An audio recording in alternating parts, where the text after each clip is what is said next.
is Dan Blewett. It's February 3rd, and this is actually, I just realized this week is the marking of the 6 full months since my surgery. So I'm starting into my 7th month. I've just completed my 5th week of throwing, and I'm about 3.5 weeks from starting my mound phase. My previous post, I mentioned that I had a lot of ache in my previous 3 throwing sessions. This past week, that ache had all but gone away. I had a really good week. The throwing volume was really heavy. It was 150 throws each of the 3 days, and speeds between 52 and 56.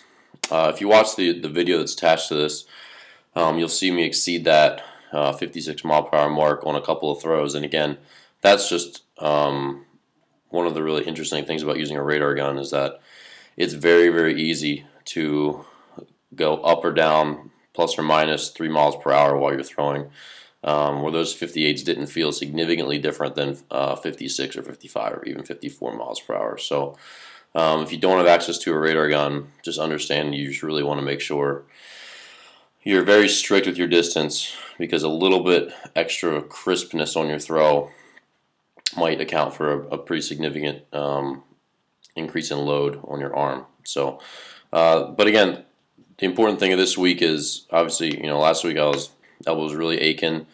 Not that concerned about it since I've been through this once before, but for those of you who are going through it for the first time, you're probably like, oh man, my arm's really feeling bad. Maybe I should back off. Should I call my doctor? A lot of that stuff is just going to shake out in a week as your elbow gets stronger. So this week was really good. It was really positive. Next week, moving into the 120-foot phase, which will be 57 to 60 miles per hour, and that's where I'll hang out for the next 3 weeks, just increasing volume over that time. So the other thing I want to talk about today, with this being like a 6-month sort of milestone checkup, is some of the abnormalities in my arm.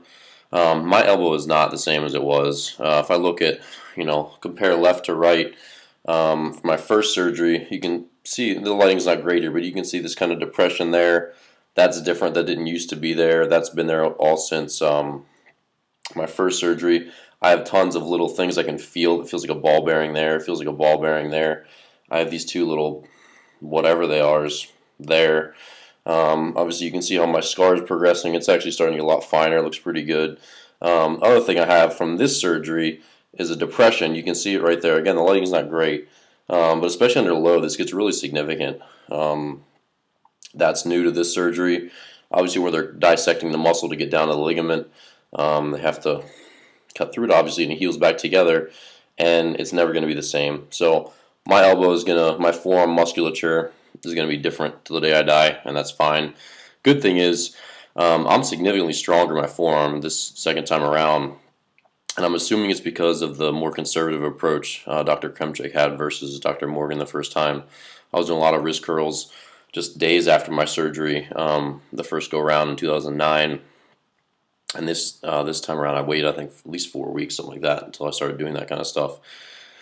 And because of that, I had some pain in my forearm, especially doing the pronation exercises back in 2009, 2010, that persisted for a long time. I haven't had any of that pain this time. I'm doing significantly more weight on all of my wrist pronation, supination, flexion extension, radial deviation, ulnar deviation. I'm significantly stronger at that now than I ever was in the past 5 years, so that's pretty cool. And I guess I attribute that to, I've been a little bit more progressively overloading my arm. Last time I sort of got on cruise control, even though I've done a lot of heavy forearm stuff in the last 5 years of my career. This time I've been more progressively loading my 6-way rehab stuff, so I can attribute some of that to it. But just with my forearm extensors especially, I can do sets of 20 pounds, or with a 20-pound dumbbell, do sets of 10 now. That I could never do a single rep of 20 pounds prior to this, so that's cool. And I got some, and I highly recommend these. They're called pace weights. They're little half-pound sticky magnetic blocks that you can stick on a dumbbell. So once you get pretty heavy with it, I've been sticking those on my hammer. I have a little 8-pound sledgehammer that I do my pronation supination with. And if you have 10 pounds or 20-pound dumbbells, it's hard to make a 20-pound to 25-pound jump. Or I'm sorry, a 5-pound jump from 20 to 25 pounds on some of these wrist exercises. That's just a really large jump, and that's 25%.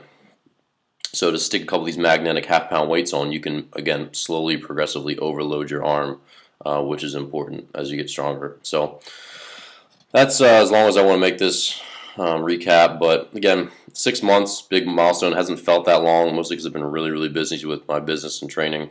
But all was going really well so far, and I look forward to, right around March 1st, I'll be thrown off the mound. So